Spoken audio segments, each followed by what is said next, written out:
Hi everyone, today we are going to recite the poem of 10th class, How to Tell Wild Animals, written by Caroline Bells. It is a humorous poem. It means यह एक हास्यजनक poem है। इस poem में बताया गया है कि east के जंगल में अगर आपको कोई खतरनाक जानवर मिल जाता है तो आप उसे कैसे पहचान सकते हो। लेकिन इस पोएम में यह खतरनाक जानवरों को पहचानने का तरीका बड़ा ही अजीबोगरीब है।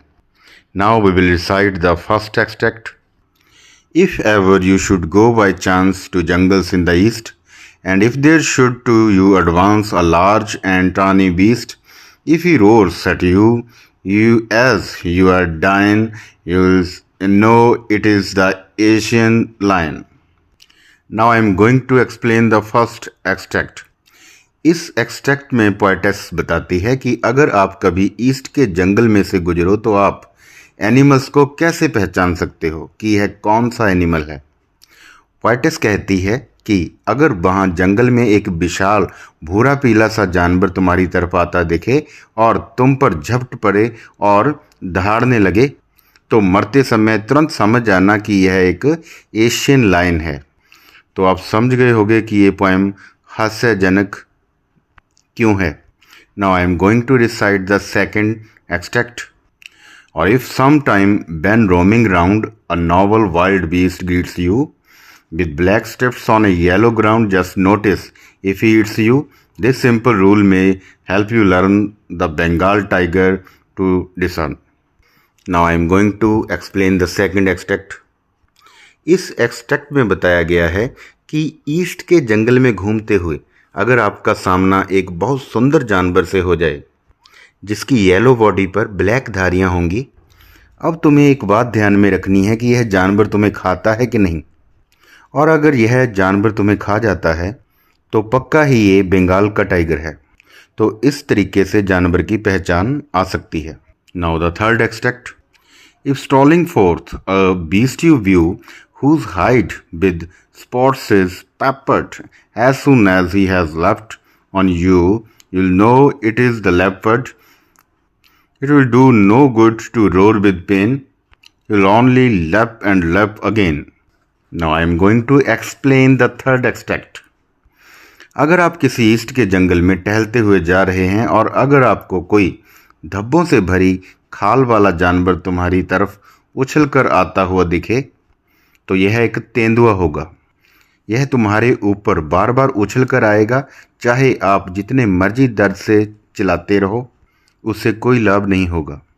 और इस तरह आपको इस जानवर की भी पहचान आ जाएगी ये कौन सा जानवर है। Now the fourth extract.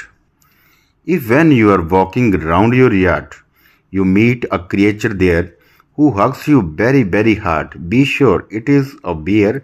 If you have any doubts I guess he will give you just one more caress. Now explanation. अगर आपको अपने आंगन के गिर्द चक्कर लगाते हुए एक ऐसा जीव मिल जाए जो आपको बड़ा कसकर हग करे तो तुम समझ सकते हो कि यह एक रिच है, और अगर आप उसके साथ हग करने में जरा सी भी झिझक दिखाते हो तो वह तुम्हें दूसरी बार भी हग कर देगा. Now the fifth extract. Though to distinguish beasts of prey, a novice might nonplus. The crocodile you always may tell from the hyena thus. Hyenas come with merry smiles, but if they weep, they are crocodiles. Now explanation.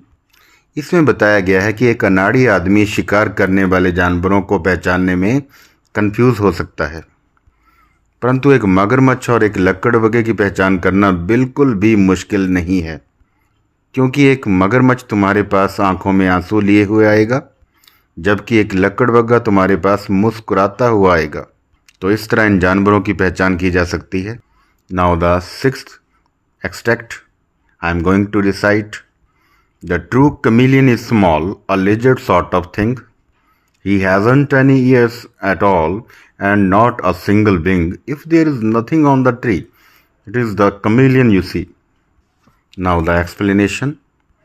इसमें बताया गया है कि एक गिरगिट एक छिपकली के जैसा छोटा सा जानवर होता है।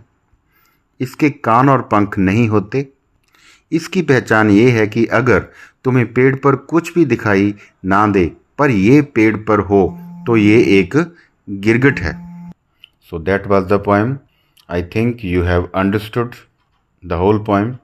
अब आपको समझ आ गया होगा कि ये पोएम क्यों हास्यजनक है। Now I am going to tell you the devices used by the poetess. Now see the devices.